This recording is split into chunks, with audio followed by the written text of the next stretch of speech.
Good morning out there. In there out there. If I'm in here, Vivi's over there, but here's her nose. Here we are in here out here. Hear that? The cats are, we're pouncing. And the fight is on and the cat, okay.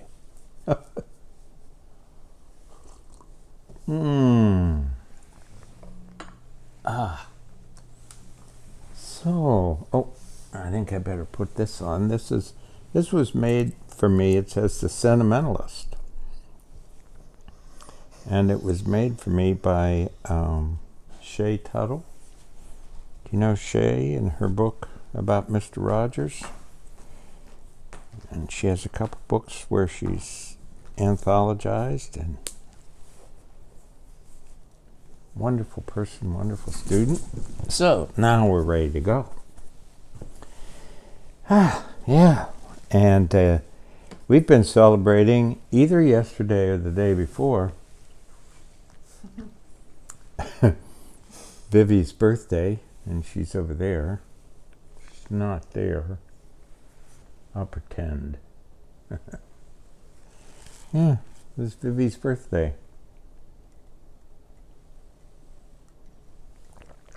And we had a big non-party. We watched Marcel the Shell. No, one night we watched Marcel. Just really fun to watch, and dear. And another last night we caught up with Ted Lasso. Gotta love Ted Lasso.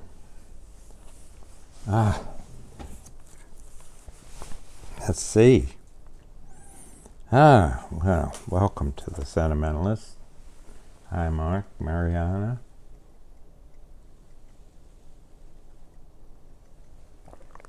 Have to get in touch with Mariana today. Haven't done that for a bit. But that full moon. Wow. That is a full moon. It comes right up. Right, we can look right out. This side has windows all over here, and then in the room back there, what we call the cottage, and well, you know that. What else does the moon do? But you know. Boy, did I have fun this week. I'll let you know if you're interested. John Malk from Traverse City. His book is right up there. It's a wonderful collection of short stories. There's nothing like it. It's very magical, real, not real. It's just, you love being in it. And John has a show called Prose from the Underground, a podcast video, and then he talks to different prose writers, but this week he asked this guy to be the poet from the underground. Where else?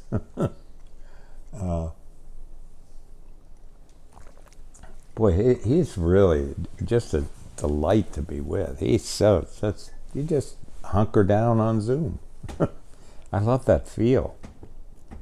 Makes you feel so at home. And the NCAA March Madness is over. Now we can settle into April.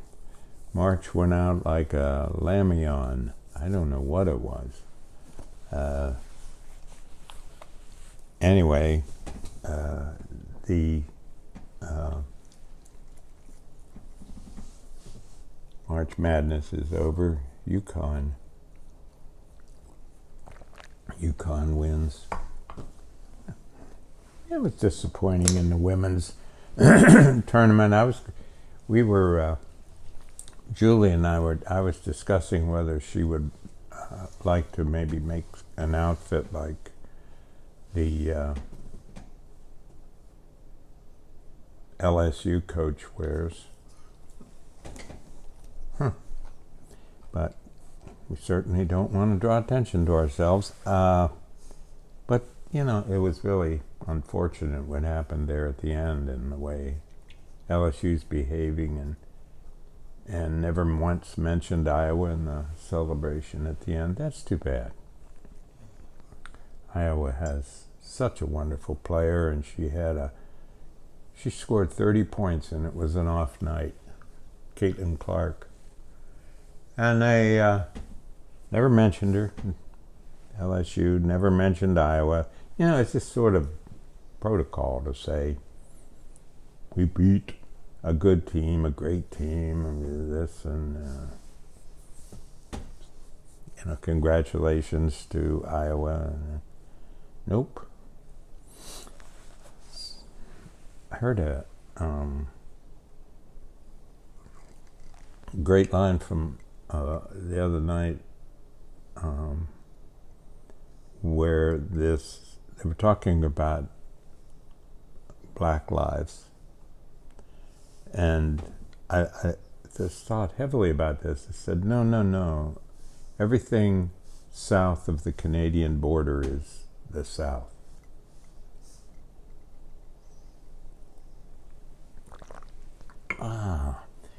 Well, we won't talk about him being indicted, will we? Oh boy, I want our long international nightmare to be over.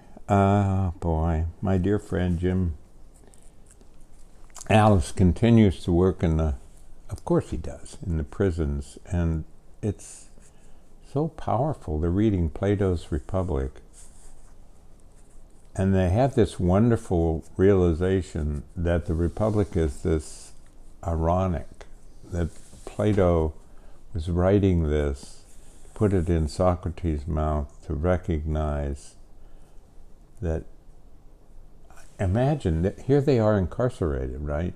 That there's no such thing as an answer. Everything can be questioned. And it was the other, and of course, it's invariably taught Plato's Republic as sort of a utopia, but he didn't mean it that way. He meant, come on, let's get on with it here. Did you hear Jim Nance, his last words on the Final Four game, the championship game? It was his last broadcast ever of the NCAA tournament, and his last words were, "Be kind." That was it, and then they cut out. Boy, I'm still basking in what a good time with Anne Marie Oman down at the library in Holland, Michigan. That's up the road here, about 10 miles. She emailed me later this story about writing poetry in school, and how the teacher made her all but give up writing because he wrote back on the first poems that she wrote. We're talking, I don't know, 8th, 9th grade, 10th grade. These are too sentimental. And she was just went home crying, I think that's abuse. And I think we need to catch it. The harm that's done. When I was teaching in the college, the students who would be called negatively, of course, sentimental, were the ones that I had the easiest. It wasn't an easy time, but were much more receptive to learning all the multiple techniques there are to composing a poem. You know who were resistant, the most resistant? Cool. The ones who were cool. Not the ones who were sentimental. They saw right away that if you moved the line here, or you added an original adjective there, just boom, what would happen to the poem? cool? No, hey, man. Hey, dude, you know, this is what I want to say. You want, you know, as if someone hasn't already said it. You know, it ties in a little bit. That one time I was invited to, oh, good heavens, why? But to do a little after dinner spiel to a class reunion. So I asked them to take out a sheet of paper, which they giggled about. And then I had these sheets of paper, and I passed them out in pencils for everybody.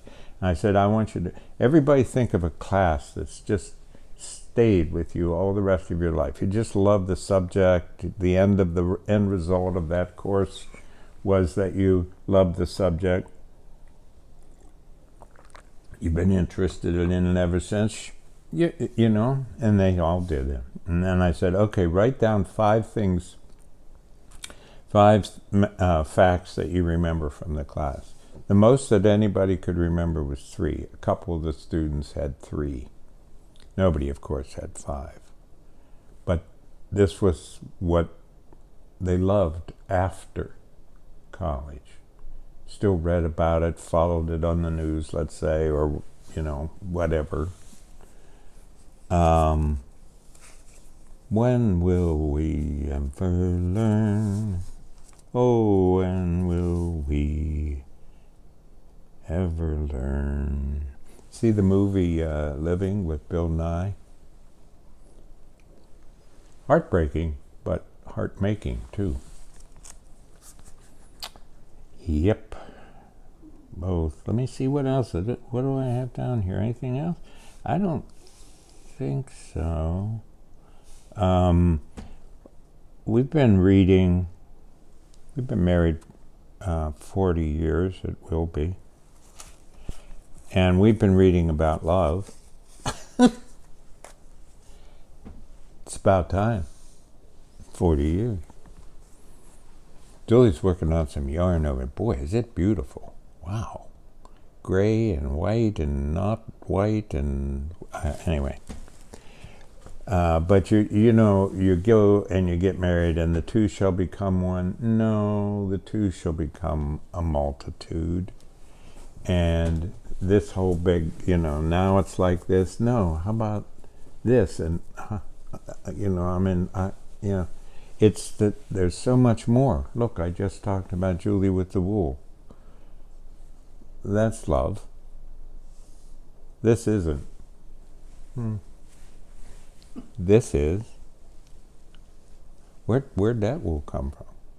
Where did that come from? This? Yeah, that one. This is from a woman who styles herself Hip Strings. Hip strings. Strings, Gotcha. yeah. Oh, look who's coming over. Hi. Come on. Come on. It was your birthday and we celebrated. Hi. Good to see you, kiddo. We gotta have a little hug. Say hi to everybody. Maybe we're out of the camera. Huh? Well, you want to go over there? Where do you want to be? It's up to you. Well, it takes a while to make decisions.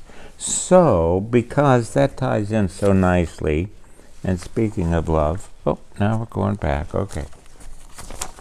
Poems from the new collection.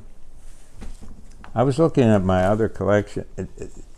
This collection, they insisted on being 54 pages. I had to cut 40 poems.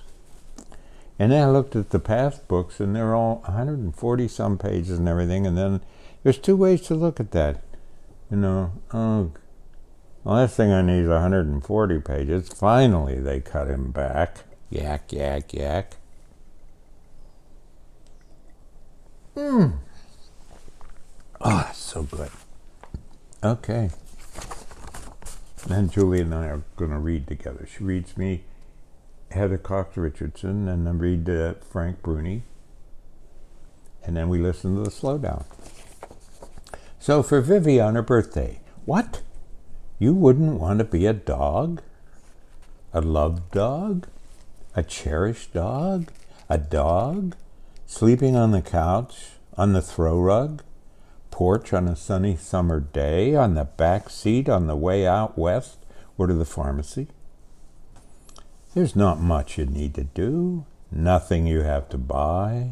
Breakfast, there. On time. Dinner, there, though you may need to bark. Snack, sit, or roll over, and they clean up. 4 walks a day, never caring that they're bored by the same scenes. You're busy smelling yourself into worlds they will never know.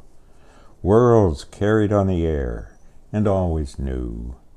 Scents, hidden under moldering leaves, along a log composting itself into the earth. It's an olfactory feast, a glory unknown to all but dog. And you are even welcome to an anus newly met, or a neighbor.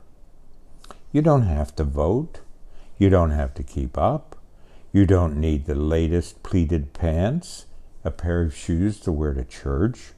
Your God is always there in every pat and scratch. Not one worry about the economy, the weather, getting a good night's sleep, the Iowa caucus. You never need to say a thing. You wag your tail. You won't know anything will happen. You won't know one day you won't be here. Take care. Jim Nance, be kind. Thanks for being with me. And Julie.